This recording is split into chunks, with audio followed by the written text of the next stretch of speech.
Esta parte del curso consiste en la determinación de las variables cinemáticas de un fluido que ya no está quieto, sino que está moviéndose, es decir, las variables cinemáticas de un flujo de un fluido.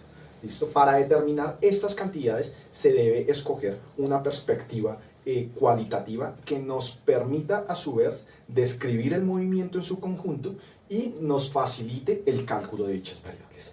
Estas dos perspectivas que nos permiten determinar estas cuestiones son dos, la de Lagrange y la de Euler. La de Lagrange nos dice básicamente es que ustedes tienen, por ejemplo, un flujo de un fluido en una manguera, esto pues la descripción, ustedes sí tienen una circulación de agua sobre esta manguera, y lo que nos dice es que van a ustedes a coger una partícula. No piensen la partícula como una molécula, sino puede ser un elemento diferencial de volumen, y lo van a medir desde un sistema cartesiano los cambios que esta partícula tiene. Entonces ustedes tienen acá x sub a, que es la posición inicial de esta partícula, que la vamos a denominar también a, y a su vez mirar los cambios en cada una de su trayectoria. Pero ¿cuál es el problema? Es que ustedes van a tener miles o tal vez millones de partículas dentro de este flujo de fluido, ¿listo? Entonces por acá ustedes tienen otras 4 y ustedes tienen que determinar desde esta descripción cuáles los cambios cinemáticos, es decir, la posición, la velocidad, la aceleración de cada uno de estos puntos. Esto conlleva a dos problemas principales. El primero, la determinación del elemento diferencial que vamos a denominar partícula. ¿Por qué? Porque a diferencia de un elemento rígido, de un objeto rígido como un sólido, los fluidos suelen dispersarse, por lo que estos elementos variarían de forma a lo largo del flujo del fluido a medida que va circulando por esto. Uno, eso. Y dos, porque ustedes no saben cómo es la interacción de estos con cada uno de los elementos diferenciales que están a su alrededor. Y de saberse, las ecuaciones cinemáticas que van a resultar van a ser bastante complejas y van a ser muy grandes, lo que va a significar que es muy difícil resolverlas. Por eso es que la de Lagrange no suele ser una opción, sino que se usa la de Euler.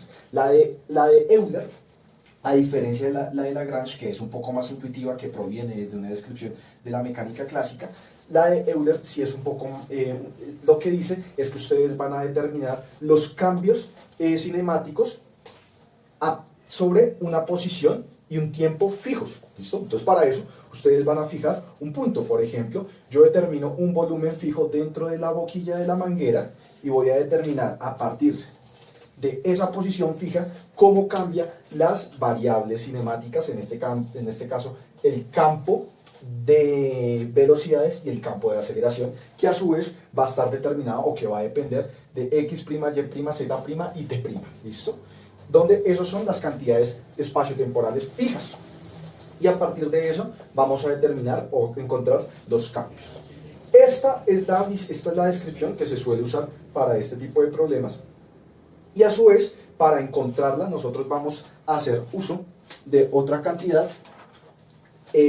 cualitativa que se llaman los patrones de flujo, que nos permiten facilitar y calcular estas cantidades. Los patrones de flujo, el más relevante es las líneas de corriente. Las líneas de corriente bajo unas especificaciones pueden ser vistas, pueden ser medidas y pueden ser comprobables experimentalmente. Las líneas de corriente básicamente son curvas que unen unos ciertos puntos donde se conoce la velocidad o el campo de velocidades en cada uno de estos puntos. ¿Y cuál es la condición para que los una? Y es que básicamente esta curva va a ser de forma tal que las velocidades sean tangentes a y sobre cada uno de los puntos que los está uniendo. Entonces, por ejemplo, acá en esta nosotros tenemos, por ejemplo, un flujo de fluido sobre este tubo, y lo que tenemos es una línea verde que va a representar una línea de corriente. Y ustedes pueden darse cuenta acá 3 puntos, 3 posiciones, donde la velocidad viene siendo tangente a esta curva. Si ustedes cogen cualquier punto, por ejemplo este de por acá, este también va a ser tangente, y este también va a ser tangente, y este por acá también va a ser tangente. Entonces, la línea de corriente lo que va a hacer es unir todas las posiciones, una serie de posiciones, de forma tal que sean las velocidades sobre las velocidades sobre los puntos que unen, sobre las posiciones que unen, sean tangentes a esta curva. Uno, eso. Y dos, básicamente es que no se pueden traslapar, no se pueden tocar dos líneas de corriente diferentes. ¿Esto qué significa? Que si ustedes quieren ver otra línea de corriente, va a tener en buena medida más o menos el mismo comportamiento, y pues a lo largo del flujo del fluido ustedes van a encontrar enésimas líneas de corriente. Ahora bien, ¿cómo a partir de esta descripción cualitativa podemos encontrar una relación para las velocidades inicialmente, para el campo de velocidades? ¿Listo? ¿Por qué decimos campo? Porque es que los campos las velocidades van a ser una cantidad vectorial que va a depender tanto de la posición como del tiempo. ¿Listo? Entonces supóngase que ustedes tienen, por ejemplo, esta misma línea de corriente, acá la agrando un poco, y esa está ubicada en X y en Y nada más. Por lo que si ustedes cogen cualquier punto, en la línea verde solamente va a depender de la posición X y de la posición Y. ¿Listo? Ustedes cogen cualquier punto y van a saber que sobre este va a haber una cantidad del campo vectorial B, y las cantidades de tanto en B sub X como en B sub Y la vamos a determinar, los vamos a nombrar U y B respectivamente. ¿Listo? Donde U es la cantidad vectorial del campo de velocidades en X y B en Y respectivamente. A su vez, lo que nosotros vamos a coger es un elemento diferencial de línea de R que pues se define como de X en la dirección horizontal y de Y en la dirección vertical. ¿Listo? Ustedes pueden hacer acá esta redefinición geométrica, y es evidente por trigonometría básica que hay una correspondencia entre las cantidades entre las componentes del campo de velocidad y las componentes diferenciales del elemento diferencial de línea o de longitud de arco, también le suelen decir.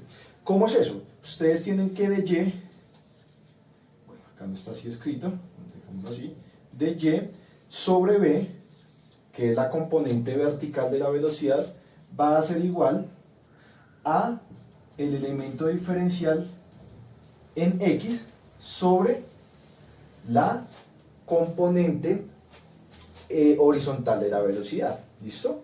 Incluso si esto estuviera en 3 dimensiones, se puede extender sin pérdida de generalidad a la tercera componente tridimensional, de forma tal que dz es igual a W, donde W vendría siendo la tercera componente del campo de velocidades.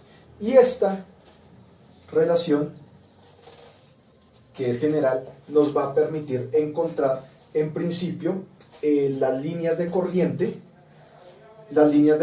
a partir del campo de velocidades, si este se conoce. ¿Listo? Entonces vamos a ver un ejemplo, pero vale la pena decir que no es usual resolver esto, sino que es analíticamente, sino que lastimosamente debemos recurrir a relaciones numéricas o a métodos numéricos para resolver las ecuaciones diferenciales que acá nos quedan. Como un primer ejemplo, lo que nosotros vamos a tener es un campo de velocidades que tiene solamente dos componentes, es decir, es bidimensional este campo de velocidades, tiene dos componentes U y B. Esta U, que es la primera entrada, depende solamente de X, y la segunda, que es B, solamente va a depender de Y. Y estas son las expresiones lineales con las que va a depender este campo de velocidades, y el ejercicio es encontrar Y de X, y al final los vamos a graficar y vamos a mirar cómo son las líneas de corriente de este problema, de este flujo de fluidos, mejor. ¿Vale? Entonces lo primero que nosotros vamos a hacer es recordar que de Y sobre B es igual a dx sobre U. Si ustedes recuerdan de eso y miran con lo que nosotros reemplazamos los datos de acá, vamos a obtener que de Y sobre B, que vendría siendo 1,5 menos 0,8 Y, va a ser igual a dx sobre 0,5 más 0,8 en X. ¿Listo? Y lo que hacemos ahora es integrar. ¿Vale? La integral de este tipo de funciones, miren que es exactamente la misma de la izquierda a la derecha, va a ser igual a la siguiente cantidad. Si ustedes tienen un dz, que vendrá siendo y o x, sobre a más b por z, esto va a ser igual a 1 sobre b, logaritmo natural de lo que está en el denominador, a más b por z, y esto más una constante cualquiera. Listo. Y resolviendo, despejando en la respuesta de estas integrales, lo que nosotros vamos a obtener es menos 1 sobre 0,8. ¿Por qué menos 1 sobre 0,8? Porque en la primera parte, en la primera integral, nosotros tenemos que b, que es la que va acá, es igual a menos 0,8. ¿Listo? Entonces va de forma negativa. Esto como un logaritmo natural de lo que está en el denominador, que es 1,5 menos 0,8 por y, y esto es igual a 1 sobre 0,8 logaritmo natural de 0,5 más 0,8 más 0,8 x, y acá todo esto va multiplicado, perdón, sumado a una constante c cualquiera. ¿Listo? Incluso la constante de acá la pasa al otro lado y la hice una reparametrización de esa constante. ¿Listo? Ahora bien, ¿qué es lo que nosotros vamos a hacer? Pues primero eliminar esto de acá. ¿Listo? Lo que nos queda es que este menos se va para acá arriba. Este menos se va para acá arriba. ¿Listo? Y elevamos a la e. Ponemos esto como exponente. Este se va con este logaritmo y nos quedan las expresiones. Nos quedan las expresiones siguientes. 1,5 menos 0,8 y igual, mire que por este c al cuadrado nos queda una constante c por 0,5 más 0,8 x. ¿Listo? Y esto está elevado a la menos 1. Hacemos un cambio en parametrización de forma tal que este menos 1 quede acá. ¿Listo? Mejor dicho, este está en el denominador, lo pasamos al numerador y esto hace que esta cantidad pase al denominador, y esta constante c la podemos dejar así. Mientras tanto, pues en términos generales da lo mismo. ¿Listo? Y lo que tenemos es que 1,5 menos 0,8 y va a ser igual a esta c sobre 0,5 más 0,8 por x. Y lo que hacemos ahora es despejar esta cantidad de acá. Es decir, pasamos esto al otro lado, pasamos esta cantidad al otro lado a restar, y ese 0,8 lo pasamos a dividir. ¿Listo? Es decir, este y nos va a dar igual a c, pongamos mejor primero 1,5, 1,5 sobre 0,8, ¿listo? Menos c sobre 0,8, factor de 0,5 más 0,8 x. ¿Listo? 1,5 sobre 0,8 nos da 1,875. Este menos se lo podemos anexar a esta c sin pérdida de generalidad, queda más, y nos da que la función nos queda igual a c sobre 0,8 factor de 0,5 más 0,8 x. ¿Listo? Una vez más, este menos se lo anexé a este c sin pérdida de generalidad y tenemos esta cantidad. Es decir, la curva o las líneas de corriente en dos dimensiones van a tener esta forma: 1,875 más c veces más c sobre 0,8 factor de 0,5 más 0,8x. Este c ustedes le pueden poner diferentes valores y así van a obtener diferentes líneas de corriente que van a estar alrededor de este factor, que es 1,875. ¿Listo? A continuación ustedes les voy a mostrar una gráfica de cómo se obtendría las líneas de corriente para esta función.